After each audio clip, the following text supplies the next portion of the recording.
अस्सलाम वालेकुम दोस्तों आज मैं आपको बताऊंगा कि अचानक से जब हमारी दिल की धड़कन तेज हो जाती है या हम रात को अपने बिस्तर पर लेटते हैं तो हमें अपनी हार्ट बीट की आवाज़ सुनाई देती है या हमें हमारा सांस भी तेज तेज आने यानी कि उखड़ता है और हमें सांस खींच के लेना पड़ता है और हमें फील होता है कि हमारा दिल की धड़कन तेज हुई हुई है। तो हमें पसीने आते हैं और हम परेशान हो जाते हैं, घबरा जाते हैं। तो हमें उस सिचुएशन में क्या करना है? दोस्तों होता ऐसे है कि जो हमारा दिल है, हार्ट है, ये जो है हमारा ऑटोनॉमिक नर्वस सिस्टम से कनेक्टेड होता है। और ऑटोनॉमिक नर्वस सिस्टम के आगे दो पार्ट्स होते हैं, एक सिंपैथेटिक नर्वस सिस्टम और एक पैरासिम्पैथेटिक नर्वस सिस्टम। अब जब हमारे ऑटोनॉमिक नर्वस सिस्टम में कुछ एंजाइटी होती है, हमें कोई और फियर्स होते हैं, फोबिया होता है, तो हमारा जो हार्ट है वो तेज तेज धड़कना शुरू हो जाता है। वो बेसिकली इसलिए होता है कि हमारा जो ऑटोनॉमिक नर्वस सिस्टम का जो पाथ है, सिंपैथेटिक नर्वस सिस्टम, वो जो ओवर एक्टिव हो जाता है। उसकी ओवर एक्टिविटी की वजह से हमारे अंदर सिंपैथेटिक सप्लाई है जो वो ओवर होती है। ओवर सिंपैथेटिक सप्लाई की वजह से दिल तेज तेज धड़कता है। जो हमारा सिंपैथेटिक नर्वस सिस्टम है, जब वो ओवर एक्टिविटी होती है उसकी, तो हमारे बॉडी में सिंपैथेटिक एक्टिविटी क्रिएट होती है और वो हमारे हार्ट बीट को तेज कर देती है। उसको कंट्रोल करने के लिए हमें पैरासिम्पैथेटिक नर्वस सिस्टम की एक पैरासिम्पैथेटिक एक्टिविटी चाहिए होती है। तो दोस्तों अब मैं बताता हूँ वो हम कैसे करेंगे। दोस्तों इसका जो टेक्निक है पैरासिम्पैथेटिक एक्टिविटी को जनरेट करने की और जो हमारी बॉडी में एक सिंपैथेटिक एक्टिविटी स्टार्ट हुई हुई है उसे कंट्रोल करने के लिए, उसके लिए हमें लंबे और गहरे सांस लेने हैं।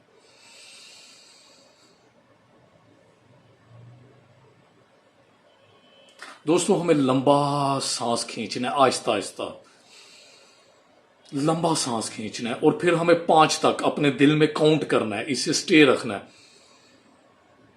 लंबा सांस खींचा, फिर हमने अपने दिमाग में या अपने दिल में 5 तक 1 2 3 4 5 तक काउंट करना है, इसे रोक के रखना है। जो हमारे काउंटिंग के दौरान हमने अपने जहन में काउंटिंग करनी है और अपने सांस को रोक लेना है। उसके बाद हमने इसे आहिस्ता आहिस्ता छोड़ना है। उससे होता क्या है दोस्तों? उससे होता यह है कि हमारे जो लंग्स हैं, हम बल्कि हमारी बॉडी में ना कुछ स्ट्रेच रिसेप्टर्स होते हैं।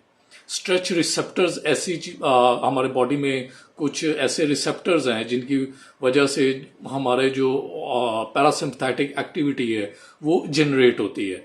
तो हमारे लंग्स हैं, जब जो हमारे फेफड़े हैं, इसके इर्द गिर्द हमारे ना स्ट्रेच रिसेप्टर्स होते हैं। जब भी हम अपना सांस खींचते हैं तो हमारे फेफड़े फूलते हैं। जब वो फूलते हैं तो वो स्ट्रेच रिसेप्टर्स जो होते हैं उनकी साइड पे, उनके ऊपर प्रेशर क्रिएट होता है, वो दबते हैं। तो जितनी देर तक वो दबे रहेंगे उतनी हमारे अंदर पैरासिम्पैथेटिक एक्टिविटी क्रिएट होती रहती है। तो हमने लंबा सांस खींचना होता है ताकि हमारे जो स्ट्रेच रिसेप्टर्स हैं वो दबे रहें। और फिर हम रोक लेते हैं उसे 5 के टाइम इंटरवल तक। तो जब तक हम 5 काउंट करते हैं तो तब तक वो दबे रहते हैं और फिर हम इसे आहिस्ता आहिस्ता छोड़ते हैं सांस को, ताकि जो स्ट्रेच रिसेप्टर्स हैं वो दबे रहें और आहिस्ता आहिस्ता बैक हमारे उनको रिलीज किया जाए। और जैसे ही हमारे फेफड़े नॉर्मल होते हैं फिर हम अपना सांस खींचते हैं तो वो फिर दबते हैं। तो जितना वो हमने उसको दबाना होता है उतनी हमारे अंदर पैरासिम्पैथेटिक एक्टिविटी क्रिएट होती है। तो दोस्तों इसमें एक चीज है, ये नहीं है कि आपने जबरदस्ती करनी है अपने सांस के साथ। जितना आप रोक सकें आपको रोकना है। आहिस्ता आहिस्ता आपका ये इंटरवल बढ़ता जाएगा, आपकी प्रैक्टिस होती जाएगी और आपका ये जो सांस रोकने का इंटरवल है इसमें भी बेहतरी आती जाएगी। दोस्तों इसमें अब इसके बेनिफिट्स क्या है? इसके पहला बेनिफिट तो ये है कि आपकी बॉडी में पैरासिम्पैथेटिक एक्टिविटी क्रिएट करता है, जो आपकी ओवर सिंपैथेटिक एक्टिविटी होती है उसे काउंटर करता है। और उसे काउंटर जैसे ही हम करेंगे हमारे दिल की धड़कन नॉर्मल हो जाएगी और हमारा जो है बाकी सांस वो भी हमारा बेहतर हो जाएगा। जो हमारा सांस उखड़ होता है या उसमें भी बेहतरी आ जाएगी। दूसरी जो इसका फायदा है वो ये है कि हमारी बॉडी में ऑक्सीजन लेवल जो होता है वो रेज होता है। हमें ज्यादा से ज्यादा ऑक्सीजन रिक्वायर्ड होती है अब हमारे ब्लड को, ताकि वो हमारे मसल्स को एनर्जी प्रोवाइड करे। तो जैसे ही हमारा सांस बेहतर होता है तो हमारे बॉडी में ऑक्सीजन जो है, ऑक्सीजन लेवल वो पूरा होता है। ऑक्सीजन लेवल पूरा होने की वजह से जो हमारे बॉडी के अंदर फ्री रेडिकल्स होते हैं या स्ट्रेस हार्मोन्स जो क्रिएट होता है, कॉर्टिसोल का लेवल ड्रॉप होता है। जैसे ही लेवल ड्रॉप होता है तो हमारे मूड भी बेहतरी आती है, हम रिलैक्स फील करते हैं। ہم بڑے ایزی ہلکے سے فیل کرتے ہیں. تو کورٹیسول لیول، کیونکہ آکسیجن لیول ہمارا جو ہے وہ ریز ہوگا، آکسیجن لیول ریز ہونے کی وجہ سے کورٹیسول لیول ڈراپ ہوگا. دوسرا ہمارے جو مسلز ہیں ان کو پاور اسٹرینتھ ملے گی، کیونکہ جب بھی ہمارے بلڈ میں آکسیجن لیول جب پورا ہوتا ہے تو ہمارے مسلز ہیں ان کو اچھی بلڈ کی سپلائی ہوتی ہے اور ہمارے مسل اسٹرانگ فیل کرتے ہیں، انرجیٹک فیل کرتے ہیں. تو دوستو یہ اس کے بینیفٹس ہیں. تو میں آپ کو یہ ریکمینڈ کروں گا، آپ صبح اپنا دن جب اٹھیں تو 15 سے 20 منٹ کی ایک ایکسرسائز کر لیا کریں. پھر جب آپ کو دن میں سٹریس فیل ہو تب آپ کر لیا کریں. رات سونے سے پہلے 15 سے 20 منٹ کی ایک ایکسرسائز کر لیا کریں. یہ آپ کی زندگی میں بڑی ہیلپ فل ثابت ہوگی.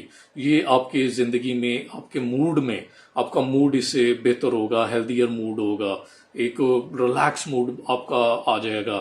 دوسرا آپ کا کورٹیسول لیول ڈراپ ہوگا. تیسرا آپ کے جب آکسیجن لیول پورا ہوتا ہے آپ کے مسل اسٹرانگ ہوتے ہیں، آپ کا دل مضبوط ہوتا ہے، آپ کے لنگس پھیپھڑے مضبوط ہوتے ہیں. اور جو اس کا مین بینیفٹ جس کی وجہ سے میں ویڈیو بنا رہا ہوں، جب بھی آپ کی ہارٹ بیٹ فاسٹ ہو، اوور ایکٹیو آپ کا ہارٹ پرفارمنس کر رہا ہے، تیز تیز دھڑک رہا ہے، تو آپ یہ ایکسرسائز تب کریں، یہ آپ کی ہارٹ بیٹ کو نارمل کر دے گا. تو دوستوں میں ہوپ کرتا ہوں کہ ہم جب انزائٹیز یا پینک میں ہوتے ہیں تو ہماری جو ہارٹ، جو دل کی دھڑکن ہے وہ تیز ہو رہی ہوتی ہے. بیسیکلی اس کے پیچھے ہوتی ہے ہماری سمپتھیٹک سپلائی ہے، سمپتھیٹک ایکٹیویٹی ہے. تو ہم اگر اس کے اپوزٹ ایک پیرا سمپتھیٹک ایکٹیویٹی اپنی باڈی میں ریز کرتے ہیں. ویسے تو ہماری باڈی میں اور بھی جگہوں پہ اسٹریچ ریسیپٹرز ہوتے ہیں، لیکن یہ لمبے جو ہمارے لنگس کے ارد گرد اسٹریچ ریسیپٹرز ہیں، اگر ہم ان سے اپنے اس ایکٹیویٹی کو جنریٹ کرتے ہیں، پیرا سمپتھیٹک ایکٹیویٹی کو، تو اس سے ہمیں دوسرے بھی بینیفٹس ملتے ہیں. تو دوستو ہوپ کرتا ہوں کہ آج کا لیکچر آپ کے لیے ہیلپ فل ہوگا اور یہ آپ کی زندگی میں آپ کو مزید فائدے دے گا. تو نیکسٹ ویڈیو تک مجھے اجازت دیں. شکریہ.